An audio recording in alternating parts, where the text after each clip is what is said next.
Hi, this is Out of Crazy Town, your guide to divorcing a narcissist, and this is Jackie Miller. In this episode, I have guest Courtney Gilmartin, who is a victim, survivor, turned advocate and family court strategist. Courtney resides in New Jersey and shares her story of the horrible post-separation abuse she has endured since filing for divorce from her ex-husband. Courtney has used her experience to fuel her passion for making a difference in New Jersey law, coercive control, and to help prioritize child safety and family court. Since we recorded this episode, Courtney has reported great news that the New Jersey Senate unanimously passed a bill, A1475, regarding coercive control, and it is currently sitting on the governor's desk to be signed into law. New Jersey will be the 5th state to codify coercive control. And now, here's my interview with Courtney Gilmartin. All right. Hello, Courtney Gilmartin. I am so happy to have you on Out of Crazy Town, your guide to divorcing a narcissist. Welcome. Thank you. Thank you for having me. Every time I say the name of the podcast, I'm like, I'm not out of Crazy Town yet, but it's very fitting. But that is the reason I chose the name, because it's like, just get me out of here, please. I literally was on the phone with my girlfriend this morning and she asked what name of the podcast, and I told her, and she was dying laughing. She's like, that's very fitting. I'm like, my ex is literally the mayor of Crazy Town. Yes, they're the mayor. Like, I don't want this zip code. Let me tell people a little bit about why you're here. And again, thank you so much for coming on, because you are a victim survivor turned advocate and family court strategist, and just sort of inspirational to the rest of us and how we can make a difference. I think it's so important to get stories out there so that women mostly do not feel alone. They don't feel crazy. They just know that there are, there's a big support group out there. So thank you so much. You and your 2 children live in New Jersey, and you are a protective mom, which I want to comment on in a minute as well. Advocacy, education, awareness, and collaboration. You have extensive experience with custody litigation, court strategy. You just want to prioritize safety in children above parental contact, which is the big problem. It is the big problem. And I think it's something, sadly, the stories, they always start the same. Like, I entered family court. I told the judge, I told my lawyer what my boyfriend, ex-husband, whatever, doing. And I thought that they would protect the kids. And systemically, that, we see failures all of the time, which is so unfortunate. And I separated since 2016, divorced since 2017, and in custody litigation since 2017. Just this year, I was in court, I believe, 19 times already. It'll be 20 Friday. We have constant case management conferences, they call it here. There's been a lot of hand-holding in my case. So just to give everyone a brief background, I should have probably known when we filed all the paperwork and my attorney called and he's like, yeah, your ex won't let us serve him. He literally is going to the courthouse every single day and asking the office for the papers. Like, he wants them to serve him right there. Sure enough, when the paperwork was finally processed, he saved me, I guess, the service fee, and they served him right there. So that just goes to show the level of control that my ex has to have. Like, everything has to be his way. And he really wants a lot of things to be kept behind closed doors, which is how a lot of these abusive people operate, right? He didn't want to be served at work. He didn't want to be served out. He didn't want to be served at home. God forbid anyone was there. So yeah, he was going to control that narrative, and he was going to control how that went down. It's ironic because 2 years ago, when we started really into this like escalated custody litigation, he had me served in person at our daughter's first home soccer game under the lights on a Friday night with all of the families in the bleacher. He had some random courier, walk up to the bleachers and serve me in front of everybody just to, mortify, embarrass. So just to illustrate, right, he will do anything and everything not to be served at work, and then goes to great lengths to humiliate you and make a show of your serving. To the optics to everyone around, the undercurrent and the message that isn't so explicit to everybody else, so explicit to me. Like, as soon as I got served that stack of paper, I knew exactly what he was doing. It's a power play. It's intimidation. It's basically a giant FU. It's really telling. I mean, I've had years of dealing with a lot of public aggression, a lot of public humiliation, a lot of really jarring behavior on his behalf that is really, intended to isolate me, keep me from really moving on in a really holistic way with my life, if you will. So, there is a part of that, and a lot of people have said,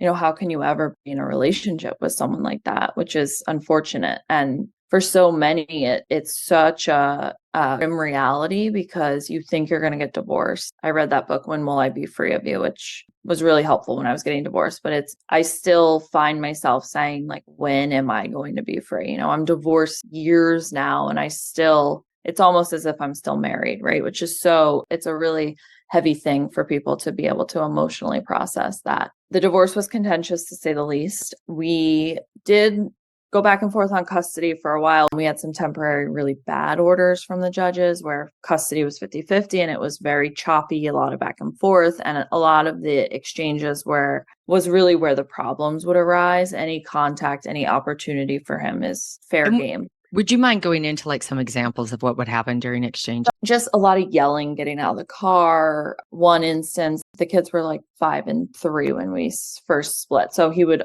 help them out of the car in the beginning. And I remember I was standing on the front porch and he had a garage door opener in his hand and he just chucked it right at me, screaming, yelling, pulling in really fast, pulling away really fast out of the driveway, like speeding off. If my friends or family were there, fighting with them, anything and everything to cause utter chaos. There was all this behavior that he has done throughout the years where he would drop the kids or we would exchange the kids. And then like an hour or two or later on that night or the next day, he'd be at my house dropping off a t-shirt or a sneaker or something random that they didn't need. But that is very much like the way he kept surveillance, right? That's essentially stalking. 100%. And it would be random times and a lot of time it would be really early in the morning. And I would always say to my attorney and people involved, like, that is concerning. There's no reason for him to be there. And Courtney, that is such a great example right there because it's stalking, it's intimidation, and that is a situation you cannot explain in court. You just can't. It's kind of like they know it and it's so upsetting and so deeply concerning and you don't know when it's going to happen again and you don't know if it's going to escalate. And so I just feel your pain because it's so upsetting. Right. And it's also when you call the police even further, like, he's not doing anything really illegal, right? Like I've had various no contact and restraining orders. I have my 4th right now, just to give you a little insight as to how tumultuous it's been. But, at the times he's done that, there hasn't been a restraining order. So you call the cops and like, well, he's not really doing anything, So when they do that, there's this element of unpredictability. And when someone's unpredictable in either their behavior or their actions, because he's both, you constantly feel unsettled, right? So there was never any real sense of peace because I'm like, what if he shows up? What if he's looking in my windows? What if someone's getting out of their car and then he's trying to fight them or yell at them? Or I remember one instance I was on a work call. It was not this past summer, the summer before. Mind you, we were in the middle of a full-blown forensic custody evaluation. So normal, non-disordered,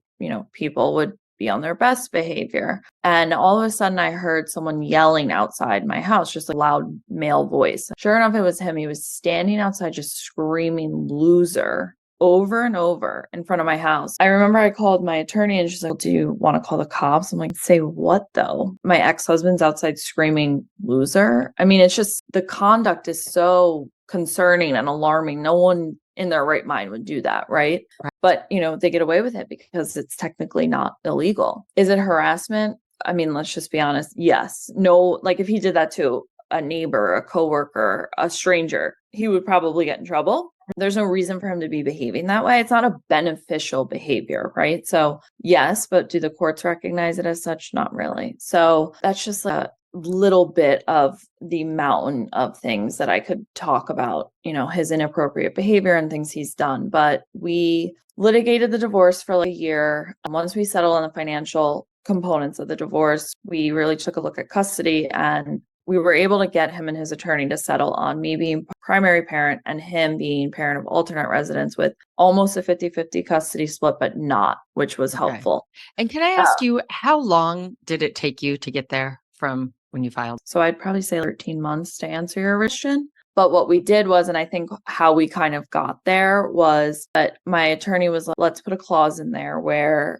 we're going to say explicitly that we're not happy with this custody agreement. agreement, but we're settling it because of the financial undertaking it would take to take this to trial. So you're not happy, you want him to have less time. He's not happy, he wants to have more time. Therefore, you both reserve the right to a custody evaluation without a change in circumstance for 2 years. If it's after 2 years, there has to be a change in circumstance and you'll have to petition the court. But this is who you agree to use. And we named our expert, whom I was told was a really valuable expert, was very good. She understood the dynamics of IPV and domestic abuse. I didn't know what coercive control was at the time. And my first attorney was amazing. And he was really helpful in saying, like, this is about the long game, not the short game. If you go for a custody eval right now, the dust hasn't even settled. You're not even used to like splitting holidays and the kids back and forth, and the kids are really, so in the end, is it going to be super beneficial? He's like, I don't know, but you might want to wait a little bit. So I continued to wait. We had a PC that was supposed to help us with things. He wouldn't sign a passport. So it took me 6 months to get him to sign a passport form so I could patient. And then I remember the PC did the form, and in New Jersey, attorneys are also notaries, and it had to be notarized. So I was, please notarize it. Sure enough, it got kicked back. They're like, you didn't notarize this. Then he wouldn't sign it again. So that was a whole nightmare. And then my sister was getting married, my only sister. She was getting married, and it happened to fall on his weekend. He was refusing to let the kids go. So we had to use the PC. I mean, just like anything was an issue. So we used the PC. Of course, I documented, everyone says document.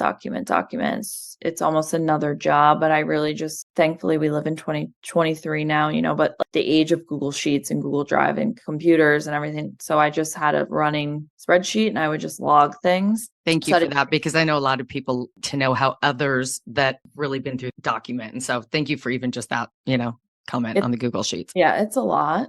But if you just have a repository where you can drop it and forget about it, so you don't have to belabor it or it doesn't weigh on you or you're not thinking about it, it will be helpful, especially if you're dealing with someone, my ex or anyone's ex, where it's just constant. And the more you are in it, you'll be able to see the patterns and the themes, and you can kind of just refine your list and have like a tab for bad communication, a tab for screaming in public, a tab for what the kids said. Like you can start to separate it once you kind of understand the scope of what you're dealing with, because they all, while they're the same, they're different. So yeah. I try to always say that to people too. Like, your abuser better than anybody. And that's a Lundy Bancroft thing, but it's so true. So it's so true. I say it myself all the time. Definitely. I always say to people, you're also in a fog, you're trying to get divorced, you're separated, you're reeling with, the holidays are always hard. So give yourself some credit.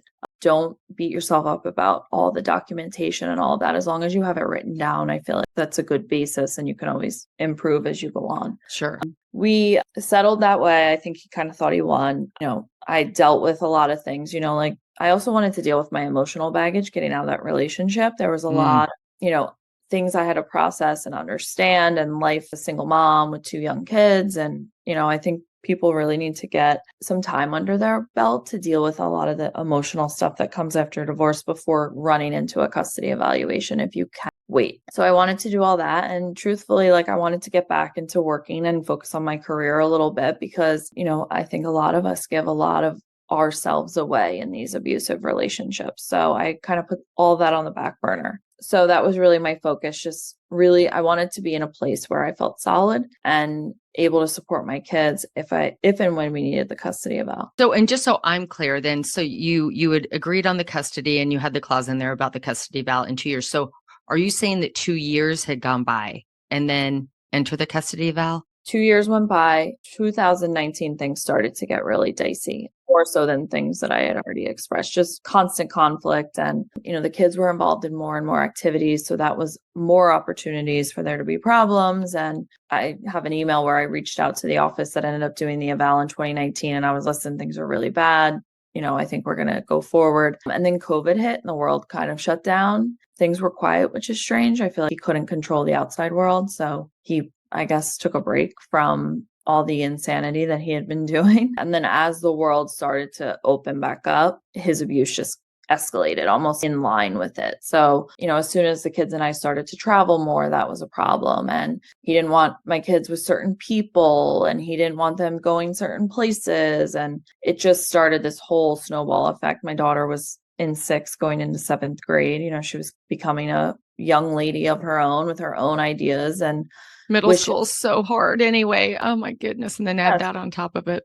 He was very polarizing because we live in separate towns. So it was very like my house and your friends versus my friends and mom's friends versus me. And she was getting a social life and she wanted to hang out here more than there. And that did not go over well. So I guess the catalyst to it all was the summer of 21.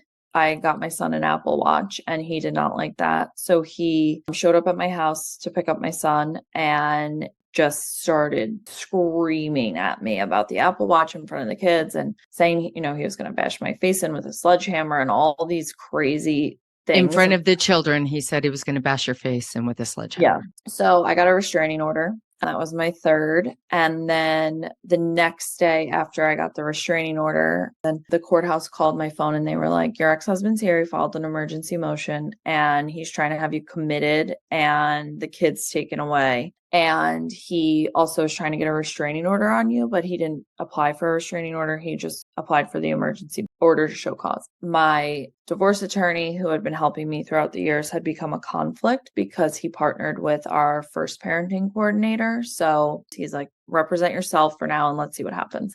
I wasn't committed, but he tried. They still were holding court hearings virtually, that he was going to go in that courtroom and talk to that judge. And sure enough, they let him in. So he was in the courtroom. I was on Zoom. They served him with the restraining order there because they hadn't served him yet. The judge just basically said, like, this isn't an order to show cause. If you want to deal with custody, you can file a regular motion. And then that was the impetus for him to have me served under the lights, on a Friday with the whole soccer team's parents watching. And then September, he turned around and filed. And that's since September of 21, we've been in highly, highly contentious litigation. So the hearing in September, he was asking for makeup time because after I got that restraining order, my daughter was like, I'm not going with him anymore. He's crazy. All he does is scream at us. He yells at us. So all he does is complain about you. And how old was she when she said this? So she was 11. And it had been going on for a long time. I had tried in the past to be like, please stop.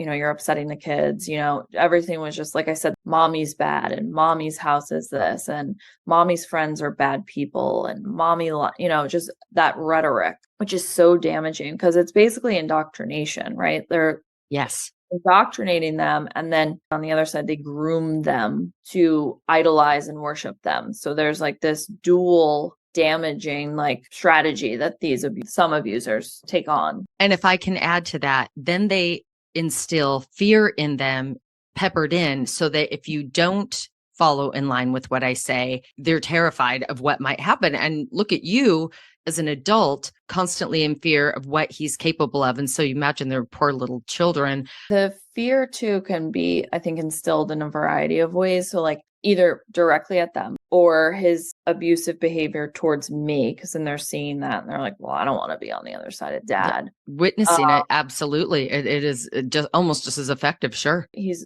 a ragey person, if that's even a word. He's aggressive. He's very hostile. Everything's extreme. He uses the car a lot to intimidate. He drives very fast. When someone is behaving in that way and the kids are out socializing or at a restaurant and you have him yelling or screaming at people or getting out of his car to fight people, that also imposes fear on them because they're like, well, if I make dad mad, that's what he's going to do. It allows the abuse to continue because, the kids aren't going to school or coming to me saying, well, dad was screaming at me and I'm really scared. They just almost know. It's like conditioning. This is how this cult works and you're not going to tell anyone. So well said. Yes. And he still says that to this day, this is my house and what goes on here is none of mom's business. So that's a favorite line of his. My daughter wasn't going. I came to the realization where I'm like, I force her to go. I'm not going to do that to a girl at such an impressionable age where I can't sit around and just say to her, oh, that's just dad. He's just mad. It's just this. It's setting such a bad example and pretense for her as she goes into friend groups and high school potentially and boyfriends and all of that. Like I was like, can't set the standard of behavior. And I don't recommend this. And everyone will say, don't go against court orders. And I agree. But at a point for me, I remember emailing the evaluator and I was like, we are in crisis and I don't know what to do. He's not receptive. He doesn't listen. He's not understanding that these are our daughter's feelings and not my feelings. I'm not imposing this on her. She's seeing it herself. He took me to court. He asked for makeup time for the time that my daughter wasn't going. I had asked for the custody eval to be ordered. At that time, the judge didn't grant him the makeup time. She ordered the custody eval, but then she kind of threw the book at us and she court ordered co-parenting therapy. So which gives him more access to you. So much money. So we had to split parenting therapy 50-50. And then we had to split the PC 50-50 and we had to split the custody eval. My daughter still would not go. My son was still fine with going every other weekend, but my daughter was like, I'm not going there. So he took me back to court in October. We had started with the co-parenting therapy, but not the PC yet. And we had both started with the evaluator. So he took me back to court and the judge lost her mind on me. And, the alienation, doesn't care about court orders. I'm like, you don't understand what's happening. My daughter is terrified of him. So the judge granted his motion request. And this is also why when I talk to moms, I'm like, you have to be careful when you're in this gray area or you're not divorced yet. These judges can fire off orders and it can be so damaging. Essentially what he asked for was makeup time and that he would have every weekend and my weekend would be essentially his makeup time. So she just granted it without looking at a calendar and realizing that equated to me only having the kids Tuesday after school overnight and Wednesday overnight. And then he had them the rest of the time. Oh my God. So here we go. We have a real live example of an abuser using alienation to gain custody of the children because he's abusive to your daughter and she doesn't want to go over there because she doesn't feel safe. And the judge, just without taking a deep dive or realizing the actual structure of the custody that she's ordering. So I believe it was a Friday and it was my weekend. Yeah, it was November 19th. The judge was like, okay, you can go to school and get the kids. And he's like, no, Your Honor, we should let Courtney do it. Now I have to tell the kids that every weekend for 6 months, they have to go with dad. Oh, this guy's good. She was like, that gives her some time with them. He doesn't care about my time with them. I want to throw up. He to be the bad guy. So she said on the record that if I did not make Avery go, I would lose custody. So permanently. She's like, this is just a temporary order. This is just compensatory time. But if you don't make them go, you will lose custody. I mean, with that, I knew I had to have a really horrible conversation with my daughter and my kids. And it was awful. And I dropped them off there. And I just remember thinking, I have to get through this and I'm going to have to pull myself together because I'm about to start this custody eval. Of course, he ended up being awful to them the entire time. My daughter was devastated. Every day in school, she was down at the guidance office crying. My son even it finally caught up with him because he was like, I don't want to be away from you this much. And there was a lot of yelling in the house. So it wasn't a happy house at all. So my daughter started to record because New Jersey is a one-party consent state. She was getting super frustrated because she's like, no one listens to us. We had prior DCP&P involvement, Child Protective Services, whatever other various people. And she's like, no one listens. And this is why I don't want to go. He would check her phone. We weren't allowed to talk. We couldn't text. So we were talking on Snapchat because it would disappear. And we started the custody eval. And in hindsight now, it really did give the evaluator a live, real view of potentially more time with dad. The inverse of that, when it went back to normal and how the kids acclimated to that and how, life kind of was different when the custody was better. So I think it went a long way, but there's so much emotional damage that resulted. Right. And I know when I talk to women that have gone through similar situations, what you said was so small, but was a very big deal. You dropped them off and it was awful. And you said, I have to just pull it together and get through this custody evaluation. So what that is it's the radical acceptance. This is what it is. I'm not saying it's okay. It is what it is. So now what? And you're flipping it and you're like, okay, I have this custody eval. I have this opportunity and it's awful. I can't get my kids back as much as I want them right now, but let's use it. Let's use this time. Yeah. Just to elaborate on what you just said. And it's so hard. And I don't say this to be dismissive, but it's like, you have to take the emotion and really almost like visualize taking your emotion out of your body and putting it next to you and look at it as like black and white as you can. There's something to be said about meditation and visualizing things and all of that. So it's like, I really just tried to look at it outside of my body and be like, okay, what am I going to do here? Well, this is going to help me prove that it's not about the kids at all, because if it were about the kids, he'd be nicer to me. He'd be nicer to the kids. And his communication was awful during that time. He was horrific to the kids, all of that. It would help me show what life would be like with more time with dad, because that's what he was asking for in the evaluation. And it would kind of prove my point that he's very good at manipulating and charming and playing the victim and getting people to believe him, which is also a really dangerous aspect of his personality. And that's another issue or hurdle that protective moms face, right? The more people you have involved in your case, the more people you have to help guide them to see who they really are and hope that they're not going to be swindled by the manipulation tactics and the victim mentality and the maligning of the character. And it's so much pressure because you're constantly having to prove that you're not crazy and that you're fit parent and that they are crazy and they're manipulative and all of those things. And then just to pile on to that, if someone does come on team that is seeing what's going on, then that manipulative personality kicks into gear to get them out and get someone in who's buying.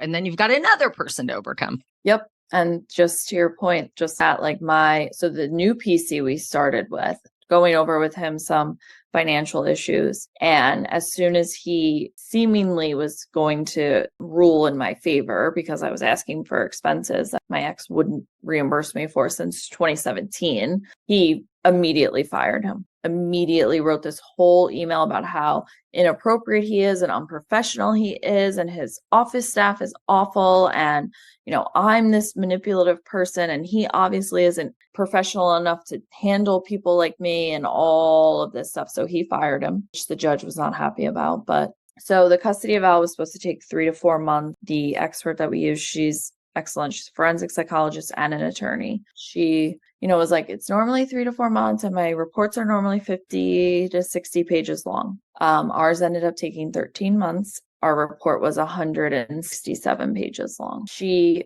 did a very comprehensive eval, dove into every document we provided. She talked to all the collaterals and she did extensive testing on both of us and the kids. She was good at ensuring that the testing really aligned with, what she was trying to get at and the problems that she saw, and how the testing, corroborated certain things and disproved other things, and her analysis was excellent. What happened was the custody went back to normal. We were on a much better schedule. Things were still awful. Finally, the report was done in end of November 2022. So I had retained a new attorney. The court actually called us in December 22nd, 2022. The judge was like, why I called you in, the report is ready. I know you guys haven't had a chance to read it yet. The judge was like, I have the ability to act in the best interest of the children. And she immediately suspended my ex-parenting time. Yeah, the report was that bad. She played the audio that my daughter had taken of my ex and had provided to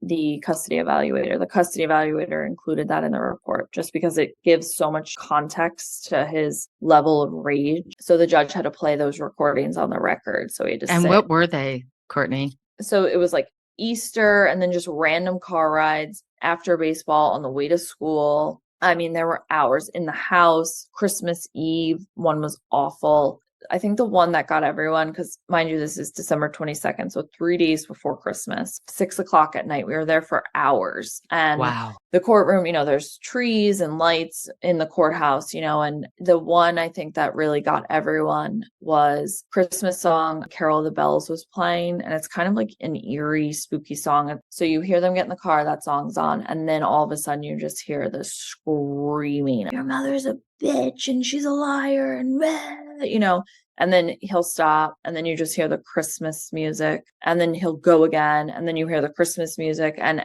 literally like the sheriffs, the bailiffs, the court secretary, everyone was just like, it's a mess. I have the chill just at the thought of listening to the music in the background. It was Awful. I hate to say it, but it's almost like the universe put music to this horrible thing so that it would put an explanation point on it when it was played for everyone. Oh my gosh. So, and like, I just remember the speakers in the ceiling of the courtroom felt like they were on top of me because the voice is it's just so angry. It goes right through you. And I just sitting there crying the whole time they were playing it because it was just awful to have to relive all of that. And I remember saying to my lawyer, I don't want to have to sit and listen to this. And she's like, has to be on the record. That was really, really an emotional and difficult hearing for so many reasons. And once they said, my daughter's name and that they were going to play the recordings by her, because he didn't know at that point about the recordings. It was, thank God. I know, but it was also fear inducing. And then I was worried about retaliation, and the emotions were insane that day.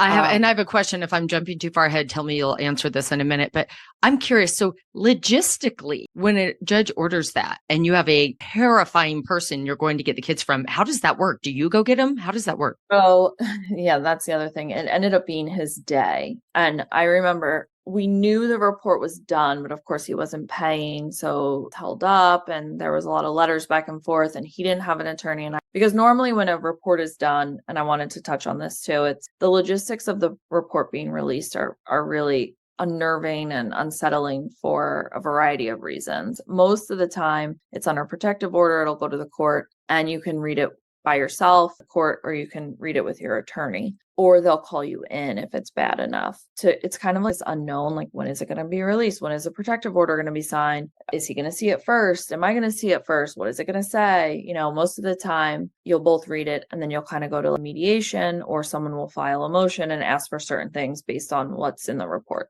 Okay.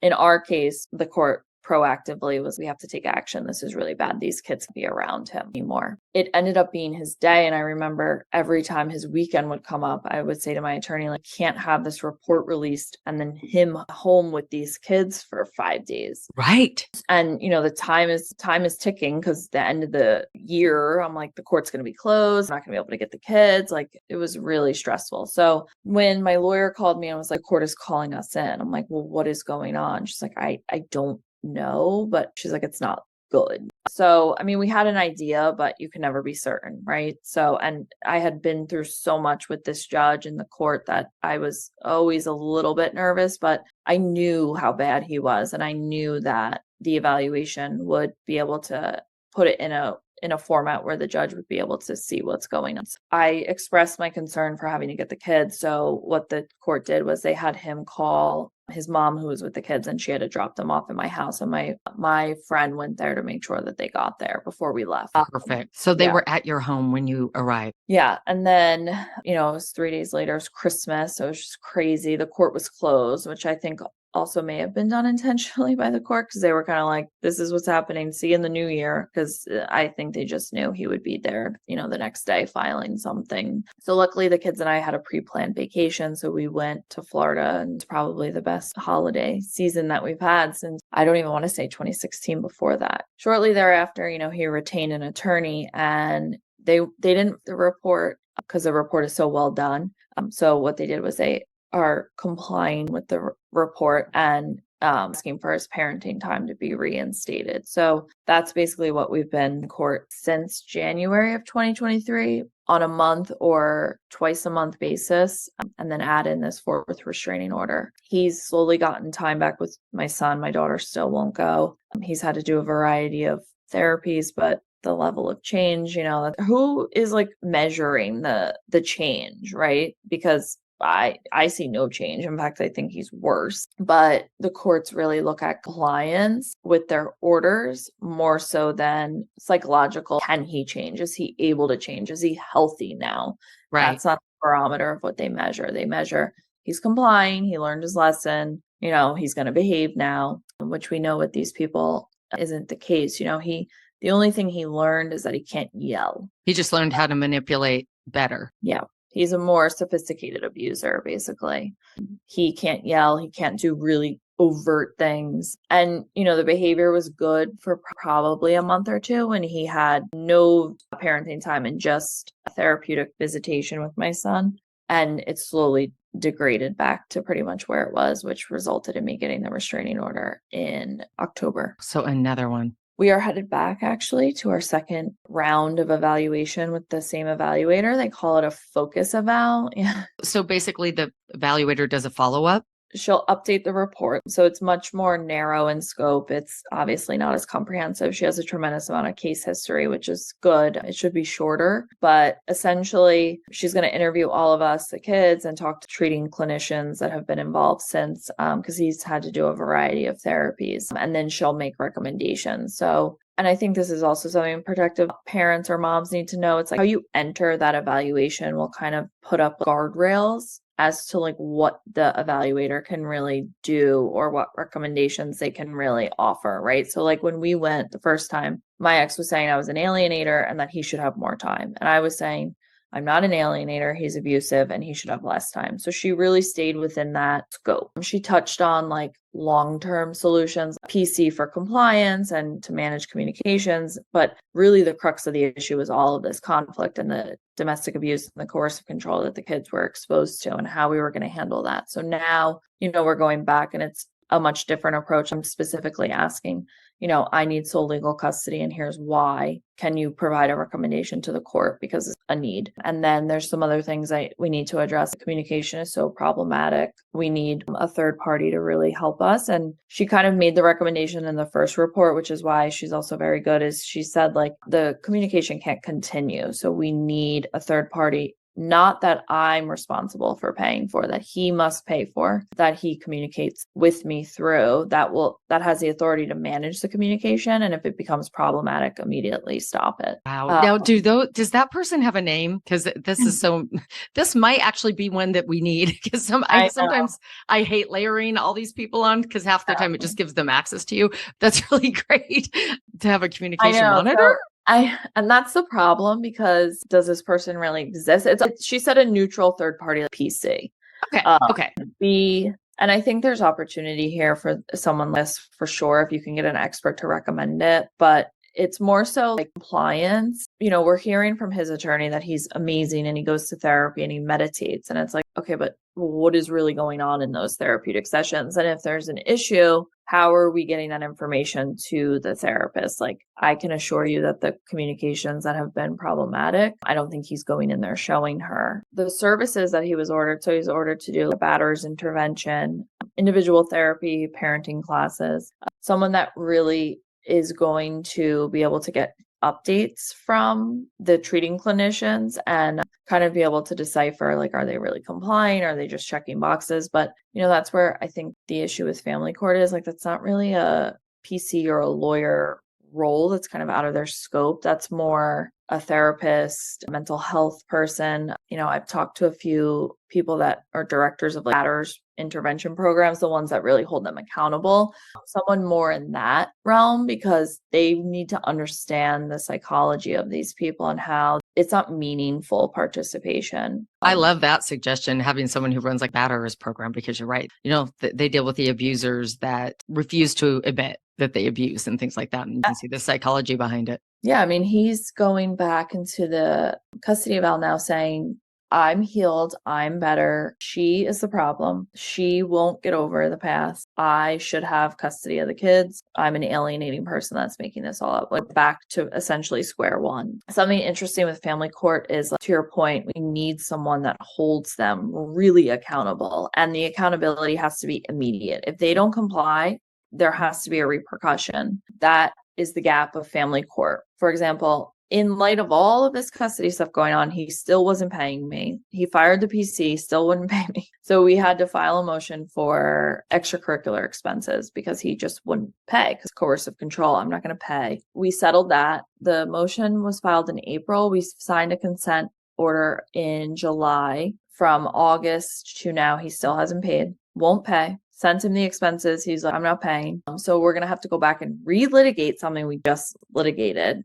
And that's where we really need this intermediary where I can be like, He's not complying. We just did this. We're going to waste the court's time, the resources. At what point does it become enough for the court to be like, you aren't complying, therefore you have no, it has to be a repercussion that's going to make them not do it again. Exactly. And I guess that's what baffles me, is because we see all the time court orders they ignore and back in asking for another order to reinforce the first order. And you would think that that's where the court would have enough. Something is needed they need a babysitter to monitor them in their court order, compliance.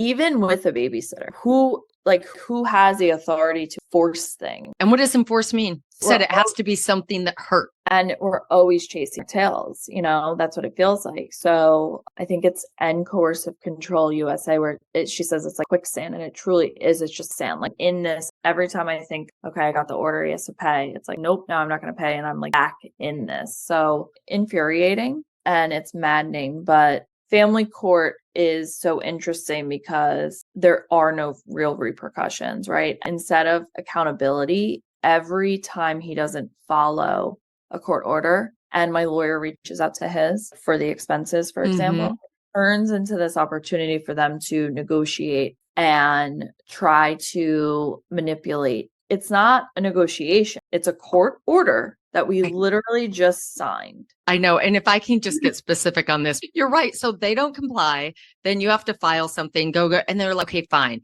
He'll pay if he can have the kids an extra weekend. It's like, whoa. No. You don't get rewarded for not paying. And then we have to take you to court again. But you're absolutely right. The Jedi mind trick crap they try to pull I've seen that move so many times. It's not a level playing field. You can't reach out to someone who is completely unwilling to co-parent in any way, be reasonable in any way, and expect that all of a sudden they're just going to comply. But the system is such that there's no recourse for us. And I'm not one of those who thinks we should burn family court to the ground, because unfortunately it works. I want to say works. It works for most people, in quotes, but the 5% or more of these high conflict, again, in quotes, cases, it doesn't work for. Right. And it's really not so much because the system doesn't work. Person is so disordered that no matter what you have in place, they're not going to comply. They cannot comply. They have a personality disorder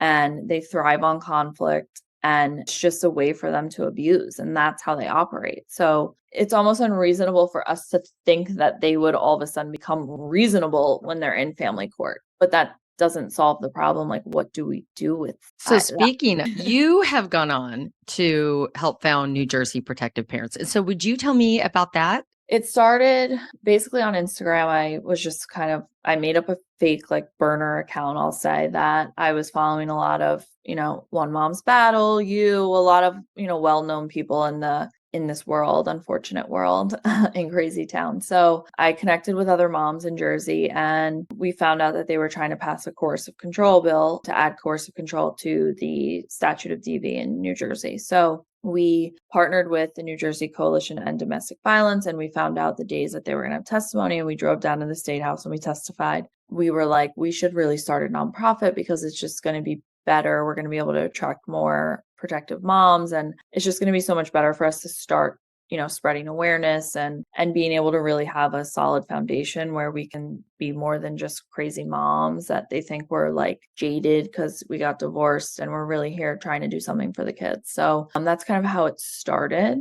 There's 6 of us on the board, and we're all protective moms. We've all been through various, domestic abuse situations, physical, non-physical, coercive control, financial abuse, the whole gamut. Our focus is really on spreading awareness, educating, everyone in New Jersey on the issues that protective moms and kids face in family court, and really trying to work in step with lawmakers and, those in the family court to try to be like, these are the problems and we really need to fix it, because I don't think it's going away. There has been some really great progress made in other states where they kind of take this approach where they, kind of lean into all of the governing bodies that oversee family court, and they try to, write research papers or have meetings with them where they're like, this is the current research that's happening, and these are the failures that we've seen in the state, because every state has those horrible cases. Peaky's Law, Caden's Law. We had a young boy here who was killed by his father. I think every state has, unfortunately, a case that they can really highlight, get that change to move. So that's our approach. We have a really great new president in New Jersey's AFCC chapter, which I know they're normally very pro the reunification camps, but she's progressive and she's not for the reunification camps, and she's all for coercive control and expanding, the custody laws to really get a version of Caden's law here in Jersey. So that's our hope next year. We're hoping coercive control passes this year. It only has to pass the Senate, every other committee. It's passed the House, so we're very close. They say they're going to put it up before January 9th, which is the end of this term. So we're crossing our fingers, because once we have coercive control under the DV umbrella, we really want to focus on the custody. And we've been told through various people we've made connections with that they're going to be putting together a task force with survivors of family court to really look in depth at the issues that New Jersey family courts are facing and the issues that, people that are in the system are facing. So we were kind of informally asked to be a part of that. So I think that's going to be a tremendous opportunity to really be able to be like, these things need to change because the safety of the kids, and honestly, like the court's resources, like, aren't you sick of seeing us? Right? Like, aren't you sick of babysitting us? Like, you have other things to do. So I know. It's amazing. But it is so fantastic that you guys are championing this mission. Every state said that we get these laws passed is just another inch closer to having our children protected, because at the end of the day, that is what it is all about. It's Tina Swithin says, family court's the only place where our primal instinct as mothers to protect our children is weaponized against us. And it's just, it's baffling. So thank you so much. It's really cool too about your guys' website, which I love, which is njprotectivemoms.org. If you guys want to go there and check out more, but I love how you have all of the studies and the resources. I'm a big studies person. When I talk about things, I love to quote statistics or studies. And so there are so many great resources. If anybody is searching for that kind of thing, could you list some of them that are on your website?